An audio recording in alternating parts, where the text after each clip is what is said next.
Shalom saudaraku,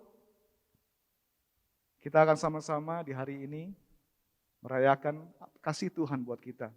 Bagaimana Tuhan sudah mati buat kita. Karena itu kita datang kepada Tuhan pada hari ini dengan hati bersyukur pada Tuhan. Mari kita berdoa saudaraku. Bapa di surga, terima kasih Tuhan buat kasih-Mu yang begitu besar buat kami semua. Sehingga Engkau rela memberikan anak-Mu yang tunggal untuk datang ke dunia menjadi manusia. Mati di atas kayu salib bagi dosa-dosa kami. Terima kasih Tuhan Yesus. Engkau rela menyerahkan tubuh dan darah-Mu buat kami semua. Supaya kami harusnya binasa, tidak binasa. Melainkan beroleh hidup yang kekal. Karena itu Tuhan, di hari Jumat Agung ini, kami umat-Mu Tuhan datang kepada Tuhan. Mempersembahkan nyanyian syukur kami, pujian penyembahan kami kepada Tuhan. Dan biarlah ibadah kami boleh berkenan di hadapan Tuhan. Dalam nama Yesus. Amin. Saudaraku, mari sama-sama kita nyanyikan lagu ini. Di Golgota, darah Kristus tumpah. Di Golgota, darah Kristus tumpah.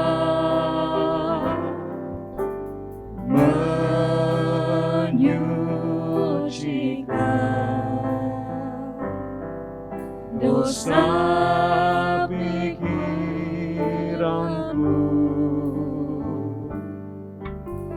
menyucikan,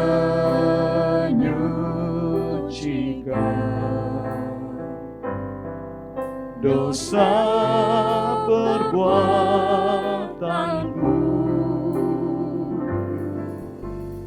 Oh, darahnya yang hapuskan dosaku.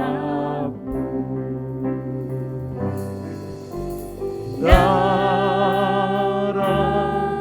Yesus hapuskan dosaku. Darah Yesus hidupkan kita, darahnya tertumpah menjadi jalan selamat. Di Golgota, di Golgota, darah Kristus tumpah, menyucikan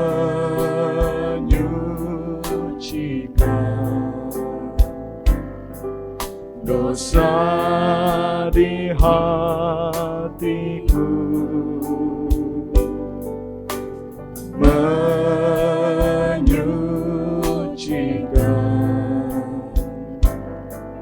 dosa langkah saya. Oh, darahnya yang hapuskan dosaku. Darah Yesus hapuskan dosaku. Darah Yesus hidupkan kita, darahnya tertumpah menjadi jalan selamat. Oh, darah Yesus hapuskan dosaku. Darah Yesus, darah Yesus, hidupkan kita. Darahnya tertumpah menjadi jalan selamat. Oh, darahnya tertumpah menjadi jalan selamat. Haleluya. Mari bersyukur buat darah Kristus yang tertumpah bagimu, bagiku, bagi kita semua. Terima kasih Tuhan. Darah-Mu menyucikan hatiku, menyucikan langkahku, menyucikan pikiranku, menyucikan perbuatanku, menyucikan roh, jiwa, dan tubuhku. Terima kasih Tuhan. Kau melayakkanku.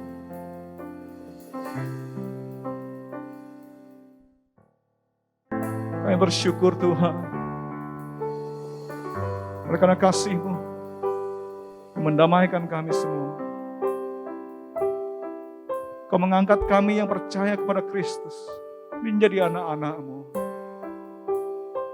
Terima kasih Tuhan. Terima kasih Tuhan Yesus. Kau rela mati bagiku. Haleluya. Akan syukur buat kuasa salib-Nya. Syukur atas kuasa salib-Mu. Yesus rela mati bagiku. Setiap waktu ku diubah serupa denganmu. Kuasa-Mu sanggup pulihkanku. Syukur.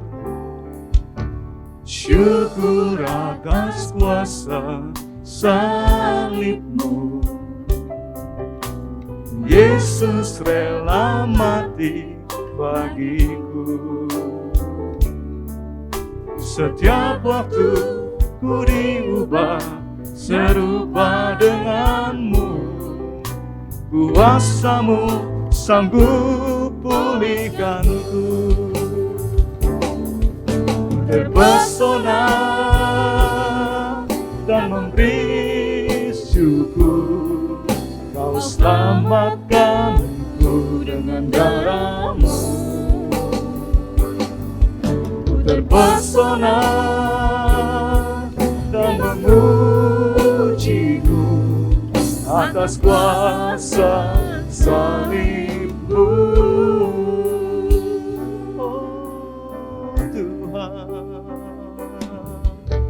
Syukur atas kuasa salib-Mu. Terima kasih Tuhan.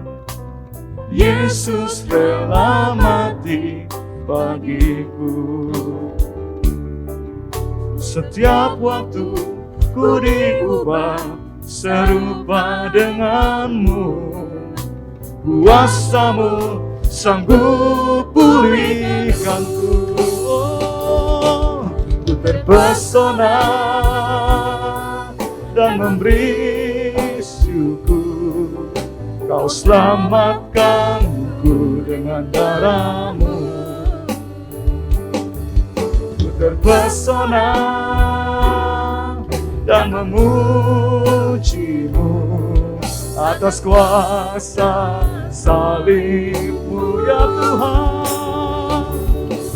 Ku terpesona dan memberi syukur, Kau selamatkanku dengan darah-Mu. Terpesona dan memuji-Mu atas kuasa salib-Mu, atas kuasa salib-Mu, atas kuasa salib-Mu. Bersyukur pada Tuhan. Terima kasih Tuhan buat kasih-Mu, buat karya penyelamatan yang Kau beri. Terima kasih Tuhan, Kau selamatkan kami, Kau jadikan kami ciptaan baru. Dan kami menyembah-Mu Tuhan, kami menyembah-Mu Tuhan, kami menyembah-Mu Yesus.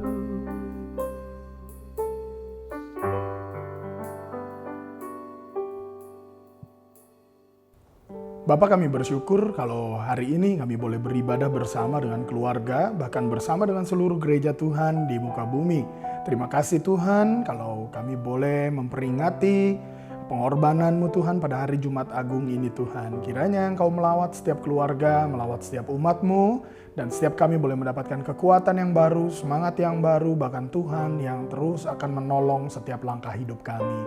Pengurapan-Mu mengajar kami, memampukan kami untuk mendengar, mengerti, bahkan melakukan firman-Mu. Terima kasih Bapa, kami menyambut firman-Mu dengan sukacita di dalam nama Tuhan Yesus Kristus. Haleluya. Sama-sama kita katakan, amin.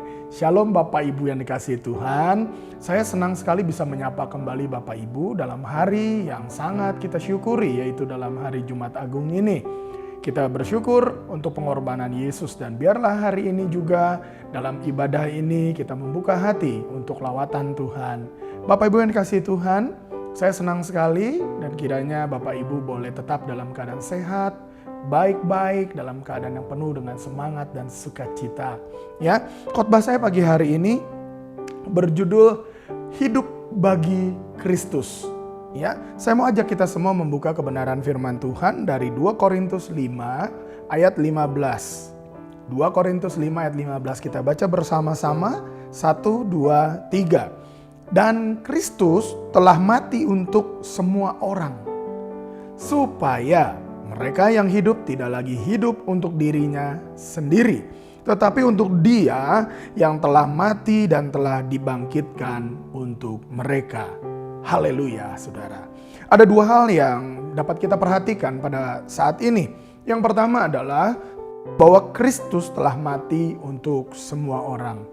Jumat Agung memperingatkan kepada kita bagaimana pengorbanan Tuhan Yesus. Dia yang adalah Allah rela datang ke dunia untuk menyelamatkan kita semua. Ya. Dan ketika pengorbanan ini diawali dengan sebuah perjalanan yang kita sebut jalan salib atau Via Dolorosa. Ya, itu dimulai dari ketika Tuhan Yesus di Taman Getsemani atau Bukit Zaitun.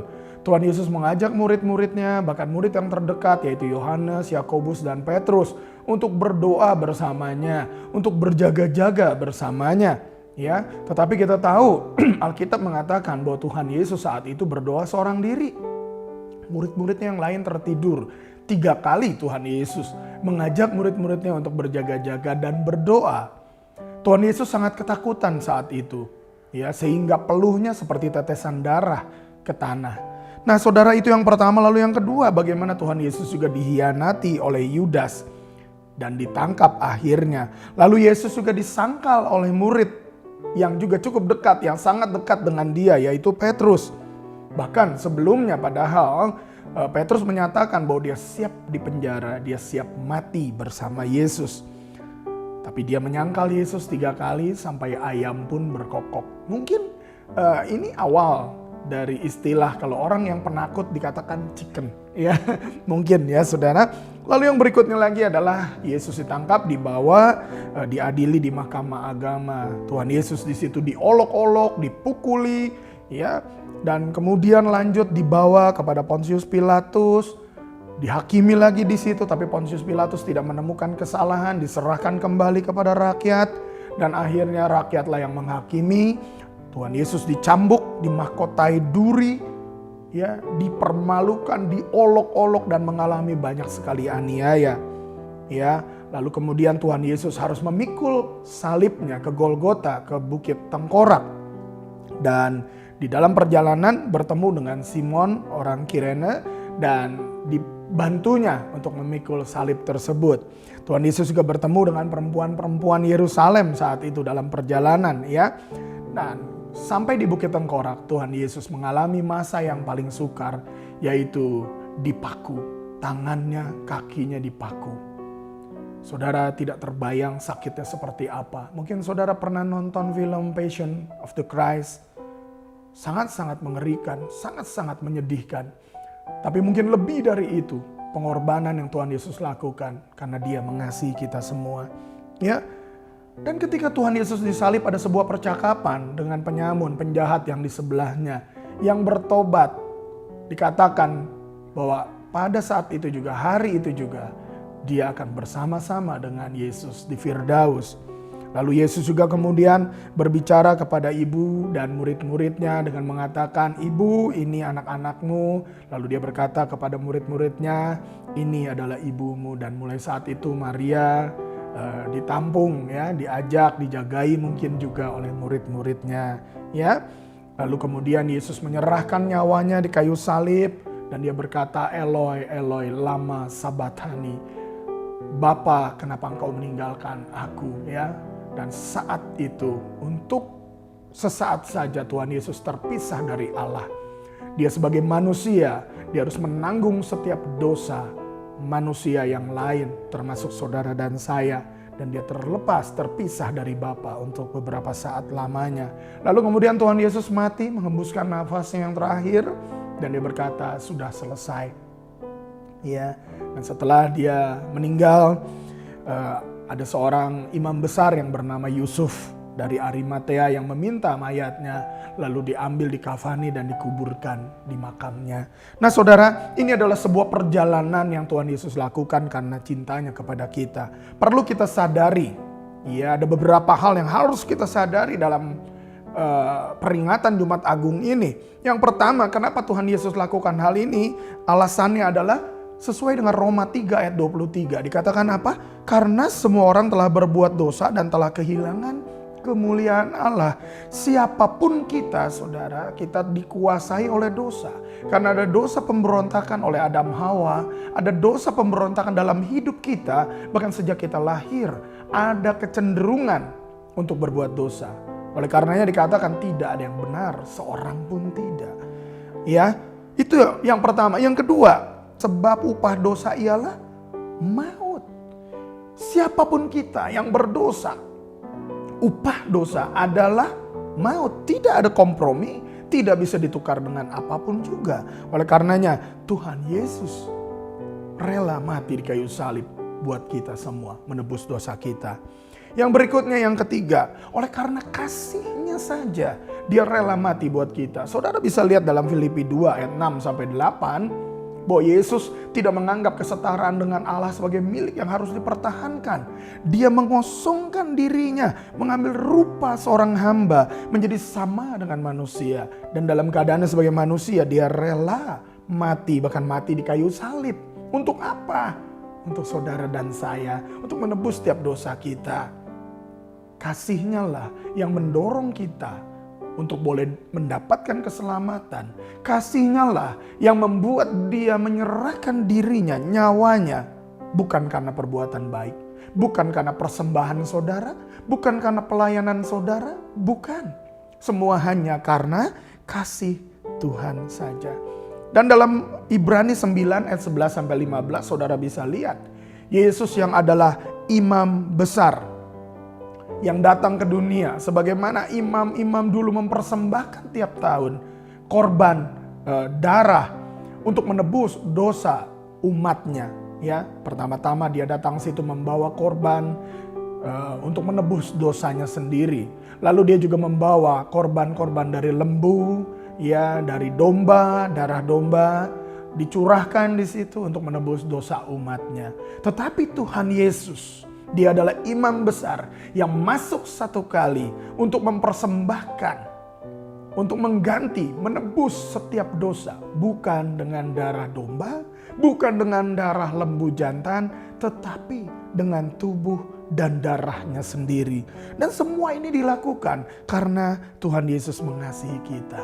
Dia adalah pengantara yang membuat kita diperdamaikan dengan Allah. Dan kita oleh karenanya, kita juga beroleh jalan masuk kepada Bapa. Karena kasihnya, karena kemurahannya saudara, kita ditebus dengan tubuh dan darahnya. Oleh karenanya, jangan sia-siakan penebusan Kristus. Dia sudah menebus kita dengan darahnya, dengan tubuhnya terpaku di kayu salib. Kalau kita masih main-main dengan dosa, artinya kita mau menyalibkan Yesus untuk kedua kali. Ya, di dalam 2 Korintus 5 ayat 21 dikatakan, Dia yang tidak mengenal dosa telah dibuatnya menjadi dosa karena kita, supaya dalam Dia kita dibenarkan oleh Allah. Haleluya saudara. Jadi dia yang tidak berdosa, tapi dia rela menanggung dosa bahkan kutuk manusia. Sehingga dia menjadi seperti berdosa dan dia terima semua itu. Dia pikul semuanya di kayu salib. Dia persembahkan sebagai korban penebus. Haleluya saudara, kita patut bersyukur oleh karenanya. Ya. Dan firman Allah berkata apa? Kalau kita yang percaya, kita menerimanya, kita boleh menerima hidup kekal. Dosa kita diampuni, kita dikuduskan, disucikan. Ya, bahkan Yohanes 1 ayat 12 dikatakan yang menerimanya diberinya kuasa menjadi anak-anak Allah. Oleh karena di bawah kolong langit ini tidak ada nama lain selain nama Yesus yang menyelamatkan kita semua. Nah saudara yang dikasihi Tuhan, poin yang pertama adalah bahwa Tuhan Yesus sudah mati untuk semua orang. Dia mati untuk semua manusia yang ada di muka bumi ini. Ya mungkin mereka belum percaya saat ini, mungkin mereka belum mengenal. Tetapi dengar baik-baik Bapak Ibu yang mungkin juga belum percaya. Dan saat ini saya mau katakan, Tuhan Yesus sudah mati untuk engkau. Dan Tuhan Yesus mengasihi engkau. Tuhan Yesus mau menebus dosa-dosamu, kesalahanmu, kutukmu. Dan kalau engkau menerimanya, engkau dikuduskan, diampuni, disucikan, bahkan engkau diangkat menjadi anaknya. Kita bersyukur Bapak Ibu yang kasih Tuhan. Yang kedua, ya, supaya apa? Ada tujuannya. Supaya manusia tidak lagi hidup untuk dirinya sendiri. Nah ini dia saudara. Di Alkitab kita bisa lihat. Bahkan kita lihat dari murid-murid Yesus saja. Ya, dengan sederhana saya mau sampaikan. Yudas adalah murid Yesus yang dipilih berdasarkan doa dengan sungguh-sungguh. Yudas adalah murid Yesus yang sudah lebih kurang 3,5 tahun mengiring Yesus. Ada banyak mujizat, ada banyak perkara-perkara dahsyat, ada banyak sekali yang dilakukan oleh Tuhan Yesus. Dia sudah belajar setiap hari bersama dengan Tuhan Yesus. Tetapi kita tahu saudara apa? Ya, Yudas ini tidak sungguh-sungguh mengalami perubahan dalam hidupnya. Ingat saudara cerita ketika ada seorang perempuan mencurahkan minyak narwastu di kaki Yesus. Saudara bisa lihat dari Yohanes 12 ayat 4-6. Di situ Yudas protes. Kenapa minyak ini tidak dijual saja 300 dinar dan uangnya bisa diberikan kepada orang-orang miskin? Sepertinya mulia, sepertinya rohani sekali. Sepertinya Yudas ini memang mungkin banyak berkecimpung di pelayanan masyarakat, memperhatikan orang-orang miskin dan orang-orang tidak mampu. Sehingga ketika minyak narwastu yang mahal dicurahkan di kaki Yesus, dia protes. Sepertinya rohani. Tapi kita tahu dikatakan di sini apa? Hal itu dikatakannya bukan karena ia memperhatikan nasib orang-orang miskin, melainkan karena ia adalah seorang pencuri. Ia sering mengambil uang yang disimpan dalam kas yang dipegangnya. Yudas mencintai dirinya. Yudas mencari keuntungan dari mengikuti Yesus. Saudara, kita lihat lagi contoh berikut apa yang dilakukan oleh Yudas dalam Lukas 22 ayat 3-6. Dikatakan di situ, maka masuklah iblis ke dalam Yudas yang bernama Iskariot, seorang dari ke-12 murid itu. Lalu pergilah Yudas kepada imam-imam kepala dan kepala-kepala pengawal bait Allah dan berunding dengan mereka bagaimana ia dapat menyerahkan Yesus kepada mereka. Mereka sangat gembira dan bermufakat untuk memberikan sejumlah uang kepadanya.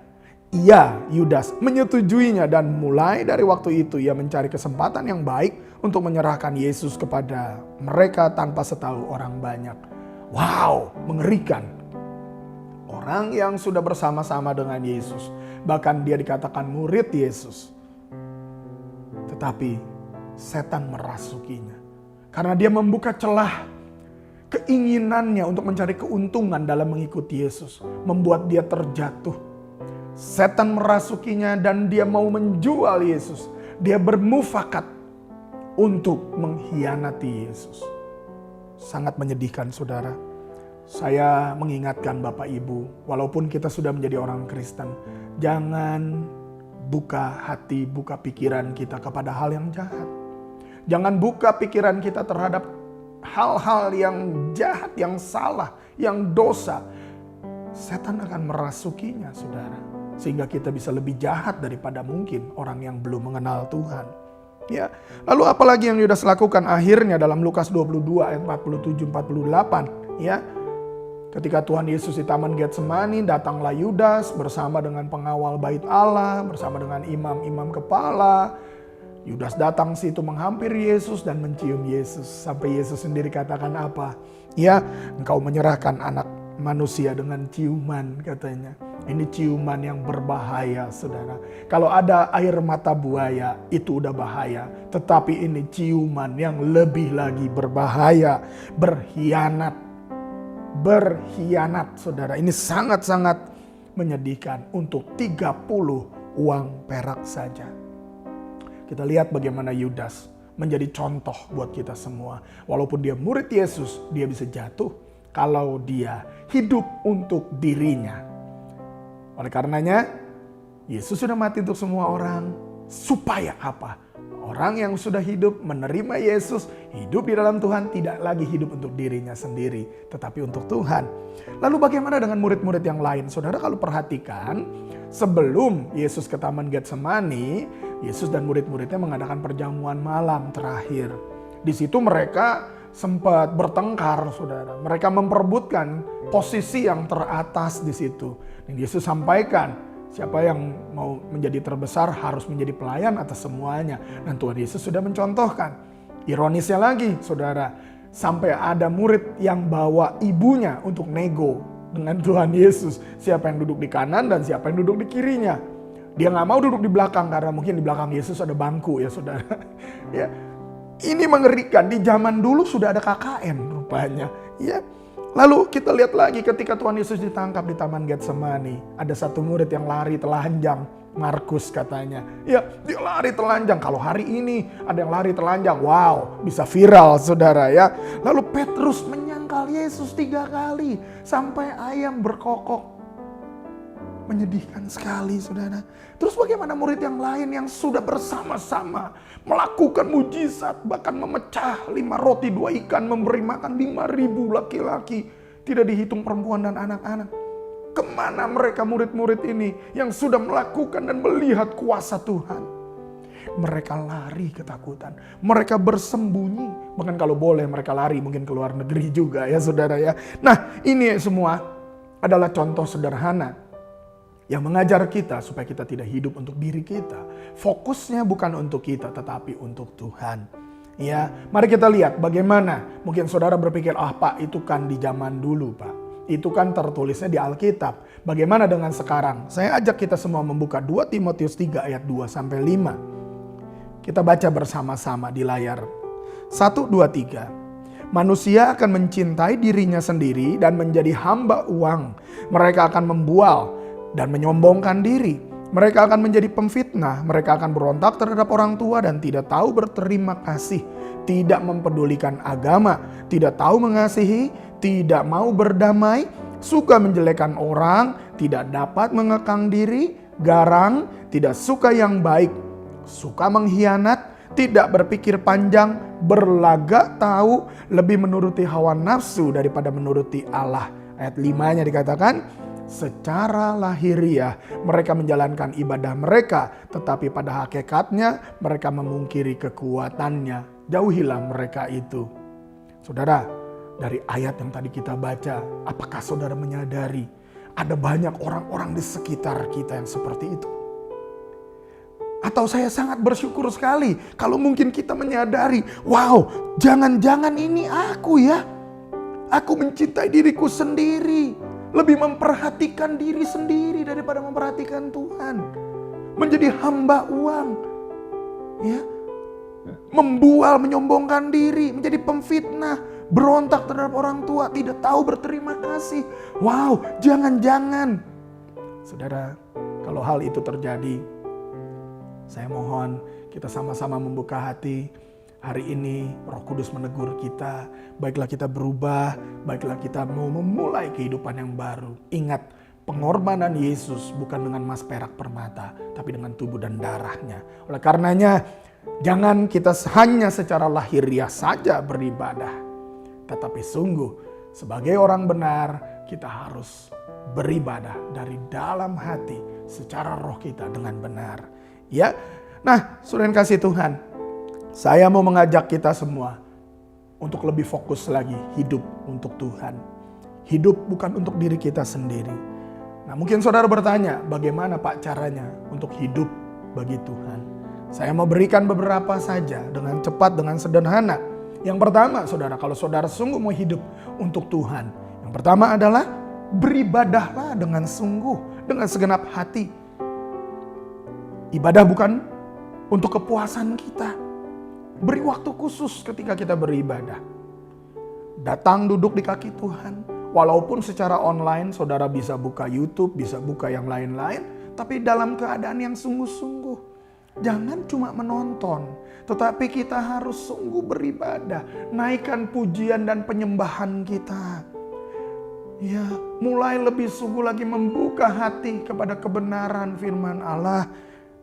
Supaya apa saudara? Supaya kita dapat memahami apa yang menjadi teguran Allah dan kita responi dengan benar. Beribadahlah dengan sungguh, jangan sambil mengerjakan yang lain, jangan sambil terbagi fokus kita dengan yang lain, jangan sambil WA-an atau mungkin update status, lihat berita dan lain-lain. Jangan. Sungguh-sungguh kita beribadah. Itu yang pertama. Yang kedua, sangkal diri, pikul salib, ikut Yesus. Tuhan Yesus katakan, barang siapa mau mengikut aku, dia harus sangkal diri, pikul salib, dan ikut Yesus setiap hari. Ya, hidup dipimpin oleh Tuhan, hidup dipimpin oleh Roh Kudus. Dengan kata lain, jangan hidup lagi dalam dosa. Kita harus menguasai diri dalam segala hal, supaya kita tidak melanggar apa yang menjadi ketetapan Allah. Yang ketiga, saudara, miliki kerendahan hati untuk selalu terbuka dan menerima teguran firman Tuhan. Saya tidak akan pernah bosan untuk menyampaikan kepada kita semua bahwa kita harus memiliki kerendahan hati untuk menerima teguran Allah. Kenapa? Karena saya tahu baik saudara maupun saya dan semua manusia belum ada yang sempurna. Setiap hari kita harus terus diubahkan. Oleh karenanya kita harus memiliki kerendahan hati untuk menerima teguran Tuhan. Jangan cari firman Tuhan, jangan cari pembicara khotbah atau yang lain-lain yang cocok, yang menyenangkan, yang lucu-lucu, yang cuma bicara berkat. Terlebih penting kita menerima teguran supaya kita lebih baik lagi, supaya kita lebih lagi diperbaharui. Ya. Nah, hari-hari ini kan ibadah online, orang bisa beribadah kemana saja. Saya juga tahu mungkin Bapak Ibu ada yang klik ibadah ke tempat lain. Mungkin jam 8 beribadah di Jalan Merak, jam 9 di tempat lain, jam 10 tempat lain, jam 12, jam 5 sore, bahkan malam mungkin di tempat lain. Tidak apa-apa. Saya bersyukur kalau saudara benar-benar beribadah, maka saudara akan diubahkan oleh Tuhan. Tapi miliki kerendahan hati untuk terima teguran. Jangan cuma cari yang lucu tadi ya. Yang keempat, miliki kelembutan hati untuk bertobat dan berubah. Ini juga saya nggak akan bosan, saudara. Ya, karena tidak sedikit orang Kristen yang sebenarnya sudah tahu kesalahannya, tapi dia tidak mau berubah. Dia tidak mau bertobat. Kenapa? Dia nyaman dengan dosanya. Oleh karenanya miliki kelembutan hati, meekness ini. Ketika Tuhan tegur, lembutkan hatimu dan bertobatlah. Yudas tidak mau bertobat. Yudas cuma menyesal. Dia tidak bertobat karena dia akhiri hidupnya dengan menggantung dirinya. Dampaknya saudara, kalau kita hanya mendengar untuk kenyamanan kesukaan kita, maka kita tidak akan berubah, dan dampaknya kehidupan kerohanian kita akan menjadi kering. Ya, tidak ada shalom Allah dalam hidup kita, dan mungkinnya kita akan mengalami kesusahan dalam kehidupan kita. Nah, saudara yang kasih Tuhan, yang kelima, yang terakhir, ya, yang terpenting menurut saya adalah miliki keintiman dengan Tuhan. Miliki keintiman dengan Roh Kudus, baca firman, berdoa, renungkan sungguh-sungguh, dan benar-benar memiliki keintiman dengan Allah dalam segala hal di setiap waktu. Biarlah pada pagi hari ini, memperingati Jumat Agung ini, kita sadar sepenuhnya bahwa Kristus sudah mati bagi semua orang, supaya semua yang hidup tidak lagi hidup untuk dirinya, tetapi untuk Tuhan. Mari kita satu di dalam doa. Bapa Surgawi, kami bersyukur Tuhan untuk pagi hari ini. Engkau yang sudah hadir dan melawat setiap kami. Kiranya Tuhan yang akan terus mengingatkan kami bahwa pengorbanan yang Kau lakukan itu bukan dengan emas perak permata, bukan dengan darah domba, darah lembu, tetapi dengan tubuh dan darah-Mu sendiri Tuhan. Betapa kasih-Mu besar buat kami semua. Oleh karenanya biarlah kami yang menerima pengorbanan-Mu, kami yang sudah diampuni oleh Tuhan, kami boleh menerima kehidupan yang baru di dalam Tuhan. Sehingga setiap hari kami pun boleh semakin lagi diperbaharui untuk menjadi serupa dengan gambar-Mu Tuhan. Biarlah kami hidup bukan untuk diri kami, tetapi untuk Tuhan. Biarlah kami hidup untuk memuliakan Tuhan. Biarlah kami hidup untuk beribadah, untuk menyembah, untuk meninggikan Tuhan. Bapa, bawa kami untuk lebih mengenal dan melekat dan mencintai-Mu Tuhan. Hamba selesai berbicara, tapi kami percaya Roh Kudus akan terus berkata-kata dalam hati kami. Menyadarkan kami, membawa kami untuk lebih lagi naik, lebih lagi mendekat kepada Tuhan. Terima kasih Tuhan Yesus. Meteraikan firman-Mu dalam hati kami semua. Di dalam nama Tuhan Yesus, Juru Selamat kami yang hidup, kami berdoa.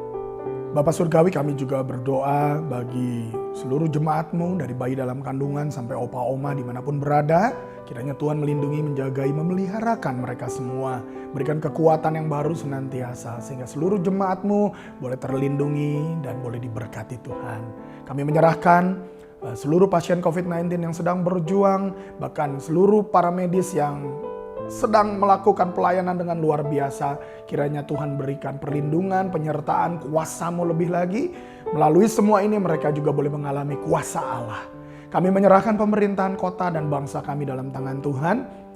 Bogor boleh menjadi kota shalom, berikan otoritas damai sejahtera sukacita yang dari Tuhan atas kota ini, sehingga kota ini sungguh boleh diberkati Tuhan. Berkati Bapak Presiden kami, Wakil Presiden bersama dengan jajaran yang dari tingkat pusat sampai ke daerah, supaya sungguh diberikan roh yang takut akan Allah, sehingga membawa bangsa ini ke dalam pemulihan, bebas dari COVID-19, bahkan boleh terus membangun dan terus lagi menggenapi apa yang menjadi rencana Tuhan. Kami menyerahkan Badan Pekerja Harian Gereja Betel Indonesia, Bapak Ketua Umum kami, Bapak Pendeta Dr. Rubin Adi Abraham dalam tangan Tuhan, bersama dengan seluruh staf BPH, bersama dengan MP, MPL, Ketua BPD dimanapun berada. Kiranya Tuhan berikan kesehatian bersama dengan seluruh gembala, bahkan pejabat Gereja Betel Indonesia dan seluruh jemaat. Berikan kami hati-Mu, berikan kami karakter-Mu, sehingga Gereja Betel Indonesia boleh menjadi terang yang memuliakan Tuhan. Terima kasih Tuhan, kami serahkan doa kami yang tidak sempurna dalam tangan-Mu, karena kami percaya Tuhan yang menjawab, mendengar, dan melakukan jauh lebih banyak dari apa yang kami sampaikan, doakan. Terima kasih Bapa. Sebelum kami berpisah, sebelum kami menutup ibadah ini, kami mau menerima berkat yang dari Tuhan. Saudara yang kasih Tuhan, mari angkat kedua tangan kita, arahkan hati kepada Tuhan. Terimalah berkat ini. Tuhan memberkati dan melindungi engkau. Tuhan menyinari engkau dengan wajahnya dan memberi engkau kasih karunia. Tuhan menghadapkan wajahnya kepadamu dan memberi engkau damai sejahtera. Terimalah, bawalah berkat berlimpah dari Allah Bapa, cinta kasih, pengorbanan teladan Tuhan Yesus, penyertaan, kuasa, kemenangan dari Roh Kudus memenuhi engkau mulai saat ini sampai selama-lamanya. Terimalah segala berkat yang menyertainya. Makanan, minuman, pakaian, kesehatan, keberhasilan menjadi bagianmu. Bahkan apa yang tidak pernah engkau lihat, dengar, dan tidak pernah timbul dalam hatimu, Tuhan sediakan bagi engkau yang mengasihinya. Terimalah semua berkat ini dan jadilah berkat yang memuliakan Tuhan. Di dalam nama Tuhan Yesus, kita yang percaya dan menerima berkat bersama-sama berkata, amin. Tuhan Yesus memberkati saudara semua. Selamat Jumat Agung. Haleluya.